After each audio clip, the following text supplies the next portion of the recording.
पितामह भीष्म कहने लगे, बेटी ध्यान पूर्वक सुनो। बड़ा सुंदर यहां दृष्टांत दिया। एक संत थे, संत बहुत बड़े विद्वान संत थे। उन संतों के बहुत सारे शिष्य थे। इतने शिष्य थे पृथ्वी पर, इतने शिष्य थे कि जब वो शिष्यों के यहां जाते थे, आज इसके यहां कल उसके यहां, तो एक शिष्य के यहां महाराज 2 वर्ष के बाद में नंबर कहीं जाकर के लगता था। इतने शिष्य थे। धीरे धीरे धीरे धीरे शिष्यों के यहां जाते थे। तो एक सुनार शिष्य था, तो 2.5 साल के बाद में सुनार शिष्य के यहां नंबर आ गया। सुनार शिष्य ने जो ही देखा गुरुजी आए हैं, खड़े होकर के महाराज दंडवत किया, प्रणाम किया, स्वागत किया और बढ़िया सुंदर भोजन बनवा करके बढ़िया भोजन कराया। सायंकालीन हो गया, रात्रि का समय, भोजन करके निवृत्त हो गए।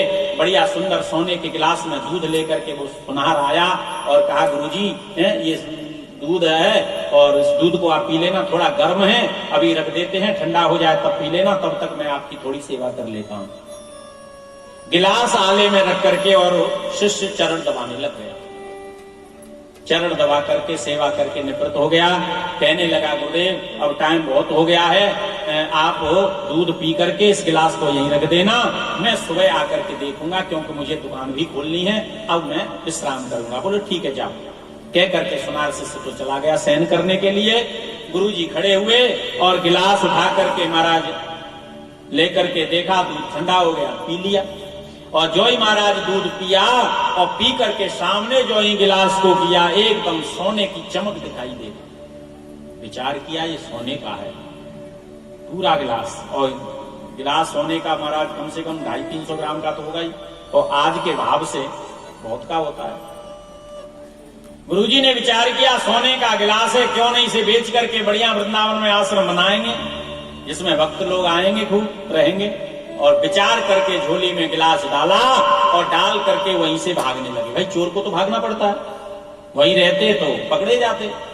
भागते रहे भागते रहे भागते भागते पूरी रात्रि हो गई।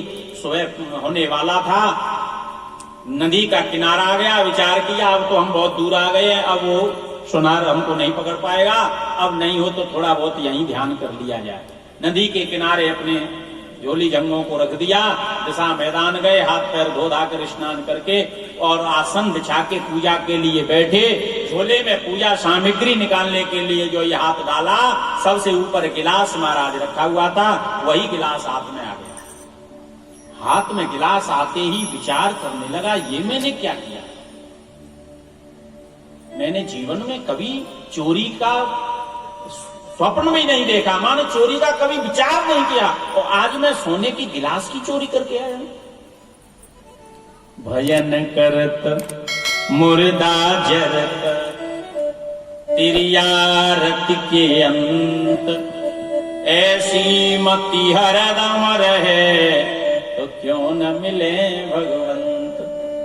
भजन करते समय जब बैठते हैं ना, तो बुद्धि एकदम निर्मल होती है, भले ही 2 मिनट के लिए क्यों नहीं हो, लेकिन जब भी भजन करने हम बैठते हैं तो हमें वैराग्य हो जाता है, कुछ नहीं है, सारा संसार झूठा है, केवल भगवान का भजन ही सत्य है।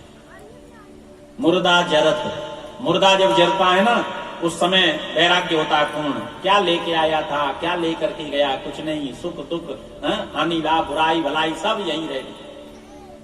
तेरी आरत के अंदर ऐसी मति हरदम रहे तो क्यों न मिले भगवंत। महात्मा की भजन करने के लिए जब बैठे तो गिलास हाथ में लिया तो बुद्धि एकदम निर्मल हो गई। विचार करने लगे, मैंने जीवन में बहुत बड़ी गलती की है, ऐसा मुझे नहीं करना चाहिए था। वहीं से महात्मा ने गिलास झोली में डाला और उन्हीं पैरों से वापस उसी सुनार शिष्य के यहां चल दिए। प्रातःकाल होते ही सुनार शिष्य आया और आकर के कमरे में देखा तो गुरुजी नहीं। अब गुरुजी नहीं तो गिलास भी नहीं दिखाई दिया। देखा आले में गिलास तो होगा, भाई गुरुजी को दूध दिया था पीने के लिए। अब शिष्य को गुरुजी की चिंता नहीं थी, उस गिलास की चिंता थी। पूरा जीवन मैंने कमा करके गिलास बनाया और गिलास को गुरुजी ले गए। तब तो घबराने लगा, चारों तरफ इधर उधर भागने लगा। तब तक गुरुजी सामने से आते हुए दिखाई दिए, चरण पकड़ लिए। गुरुजी आप कहाँ गए थे?